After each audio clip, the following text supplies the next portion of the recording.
Halo semua, kenalin namaku Febrima. Aku daftar CPNS Kementerian Agama tahun 2019, berproses tes rada lama tuh 2020 dan dapat TMT akhir Desember 2020 juga, dan mulai kerja atau diterima sebagai CPNS, kerja sebagai CPNS itu mulai Januari 2021. Nah, dari yang aku tahu sekarang kan udah banyak teman-teman yang keterima nih lolos di SKD gitu ya, dan sekarang sudah mau masuk ke jadwal SKB. Nah, mungkin sekarang buat teman-teman yang ada di sini mungkin karena penasaran nih dengan formasi penyuluh agama Kristen. Dulu aku termasuk yang salah satu orang yang rajin belajar lewat YouTube, nyari informasi-informasi, belajar untuk SKB khususnya itu juga salah satunya lewat YouTube. Nah, jujur dari YouTube aku belajar cukup banyak sih materi-materi buat SKB. Cuman kebetulan karena aku ambilnya penyuluh agama Kristen, untuk materi di penyuluh agama Kristen sendiri itu informasinya cukup atau malah bisa dibilang sangat terbatas. Oleh karena itu, sekarang aku coba mau berbagi pengalamanku, gimana aku melewati proses SKB khususnya sampai bisa dinyatakan lolos dan bergabung di Kementerian Agama. Tapi disclaimer dulu ya, yang pertama bahwa aku sharing ini berdasarkan dengan pengalaman yang aku kemarin alami atau aku tes waktu 2020. Bisa jadi di tahun 2021 ini tes yang kali ini itu bisa agak berbeda. Jadi kalau misalnya nanti udah belajar di sini dan ternyata di lapangan beda, ya kita nggak pernah tahu ya. Tapi semoga aja apa yang aku sharingkan nanti bisa bantu sedikit atau banyak bisa bantu teman-teman untuk berjuang di proses yang kedua atau tahap SKB. Setauku untuk yang 2021 ini proses pengisian DRH itu sebelum SKB ya. Nah, aku harap banget kalian udah ngisi dengan teliti ya, sesuai dengan apa yang diminta sampai ke detail-detailnya. Oke, yuk sekarang kita langsung masuk ke proses SKB yang kemarin aku jalani. Pesanku yang pertama untuk SKB, kalian harus menyiapkan benar-benar itu perlengkapan-perlengkapan yang akan dipakai waktu SKB nanti. Yang pertama itu adalah yang pasti laptop, karena setauku nih SKB-nya itu Zoom ya. Jadi yang pertama harus disiapkan itu laptop. Laptopnya pun sebaiknya yang mumpuni. Kalau laptopnya udah lama, cari pinjeman deh yang nggak lemot, pokoknya yang enteng, yang lancar kalau mau dipakai buat Zoom. Habis laptop, yang kedua itu harus menyiapkan kuota. Ya aku nggak tahu sih di tempat tes kalian nanti itu bakal disediakan wifi atau enggak, tapi karena yang pakai kan barengan tuh bisa jadi wifi-nya juga terbatas. Jadi kalau misalnya itu terjadi, paling enggak kalian punya handphone yang baterainya full, yang siap jadi personal hotspot yang bisa sambungin ke laptop kalian, dan supaya interaksi kalian dengan penguji nanti di Zoom itu bisa lancar. Jadi dua hal itu harus dipastiin ya, laptop yang mumpuni, terus yang kedua juga pastikan handphone yang full dan kuota yang full juga. Nah, masuk ke proses SKB-nya. Aku kemarin ketemu dengan 2 orang penguji. Jadi 2 penguji itu nanti akan berganti-gantian untuk mengajukan pertanyaan ke kita. Dan nanti akan dikasih tahu. Nah, ini catatannya nih, catatan yang penting banget, bahwa nanti kalian akan dikasih tahu kalau perlu, kalau itu aku kemarin diminta untuk menjawab dengan sigap, dengan tegas, dengan cepat gitu. Kenapa? Karena tiap pertanyaan itu dibatasin. Ya, jadi tiap pertanyaan itu dibatasin waktu. Jadi kalau misalnya nanti kita jawabannya itu lama, mikirnya lama, loadingnya lama, itu akan pas terus langsung ganti ke pertanyaan berikutnya, yang artinya pertanyaan yang gak kejawab tadi artinya kita gak dapat nilai. Kan sayang banget kalau kita sampai kayak gitu. Nah, jadi pastiin banget waktu SKB itu kita gak panik, tenang, dan fokus sama pertanyaan yang disampaikan oleh penguji, sehingga waktu pertanyaan mulai disampaikan itu kita langsung tahu harus jawab apa, harus set gitu ya, biar bisa jawabannya yang mantep. Jadi nggak cuma cepat tapi juga jawaban yang tepat.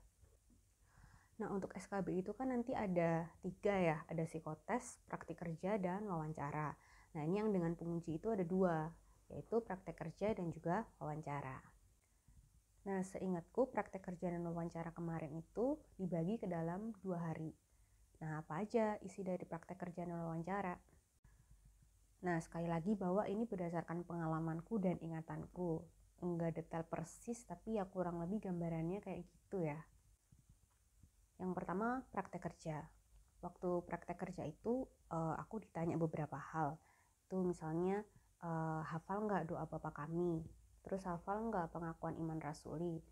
Kalau pengakuan iman rasuli sih, suruh nyebutin, suruh mengucapkan, tapi waktu itu aku nggak sampai selesai sih. Setelah pengujinya yakin bahwa aku hafal, terus ya udah gitu stop. Tuh. Terus diminta juga praktek berdoa. Jadi gimana kalau berdoa? Ya kalau aku sih doa kayak aku biasanya aja sih. Kalau nggak salah ingat sih waktu itu aku berdoa untuk pemulihan Indonesia dari COVID-19. Nah bisa jadi kalau nanti ada praktek doa ya itu tergantung dari penguji kalian. Mau doanya kita bebas atau ditentukan mereka, aku nggak tahu. Atau ada pertanyaan itu atau enggak, aku juga nggak tahu. Tapi itu aku cuma sharing pengalamanku aja. Terus aku juga ditanyain soal ayat apa yang menurutmu itu masuk ke dalam moderasi beragama. Waktu itu untuk ayat soal moderasi beragama, aku ambil dari Mazmur 133 ayat 1. Sungguh alangkah baiknya, sungguh alangkah indahnya bila kita hidup dengan rukun. Itu yang ayat yang aku ambil. Sebenarnya mungkin ada banyak ya, tapi waktu itu aku yang kepintas sih itu. Kalau sekarang kepikiran juga misalnya tentang golden rule kita untuk kasihilah sesamamu manusia seperti dirimu sendiri dari Matius dan seterusnya. Kita bisa variasi dan sekali lagi itu kalau ditanyain sama pengujinya. Oh iya, di praktek kerja itu di tengah-tengah lagi pertanyaan, aku disuruh untuk membuka Alkitab. Oh iya, jadi siapin Alkitab ya. Atau bisa juga sih dari HP juga bisa. Jadi aku disuruh membuka satu ayat Alkitab yang nanti setelah selesai proses praktek kerja, aku disuruh menuliskan ayat itu dari awal sampai akhir, tanda-tandanya, titik komanya juga harus sama persis kayak Alkitab terjemahan baru. Dan waktu udah selesai nulis nanti di akhir praktek kerja itu, tulisanku tuh bakal ditunjukin ke penguji. Aku sampai sekarang belum bisa cari tahu sih itu fungsinya untuk apa, tapi paling gak aku kasih tahu itu ya kalau di proses praktek kerjaku aku disuruh melakukan itu, buka ayat, menuliskan di kertas, terus juga nanti ditunjukkan tulisannya ke penguji. Jadi harus juga sedia Alkitab, kertas, alat tulis. Nah, praktek kerja yang aku alami kemarin gambarannya kayak gitu. Jadi kurang lebih aku nggak sempet hitung karena kan ditanyainnya cepet tuh, cepet dijawabnya harus cepet, dan aku nggak sempet menghitung ada berapa pertanyaan setiap kali sesi baik praktik kerja atau wawancara. Tapi aku kira-kira mungkin sekitar 10 pertanyaan ada lah ya. Nah berikutnya tentang sesi wawancara. Waktu itu sih aku ngerasa nggak beda jauh dengan praktek kerja sih, cuman wawancara emang kita ditanya hal-hal yang lebih mendasar di kehidupan sehari-hari gitu. Misalnya kalau aku waktu itu ditanyain tentang kehidupan spiritual, tentang jam doa, tentang jam saat hening, saat teduh pribadi, kayak gitu. Tapi emang yang paling sering cukup ditanyakan, yang sering muncul baik di praktek kerja atau wawancara itu tentang moderasi beragama. Jadi penting banget untuk kalian itu belajar tentang apa itu moderasi beragama. Mungkin dulu kalian kayak aku sih, gak ngerti moderasi beragama tuh apa, dan baru denger mungkin baru sekarang waktu mau masuk Kementerian Agama, but it's okay. Mumpung sekarang kalian udah ada di sini atau udah lihat YouTube yang lain gitu ya tentang sharing SKB, yang pasti moderasi beragama itu pasti keluar. Nah, pertanyaan di wawancara tentang moderasi beragama itu salah satu contoh yang aku dapat, gimana pendapatmu tentang orang yang berusaha untuk mengkristenkan orang lain. Nah, jawabanku, apalagi khususnya sebagai ASN, maka itu tidak diperbolehkan. Kenapa? Nah, aku kasih argumentasi kenapa tidak boleh mengkristenkan atau memaksa seseorang untuk masuk ke dalam agama orang lain. Aku kasih alasannya bahwa itu mencederai undang-undang. Dalam hal ini, UUD 45 pasal 28E dan 29, yaitu tentang kebebasan untuk memeluk agama. Nah, itu wawancara kurang lebih kayak gitu.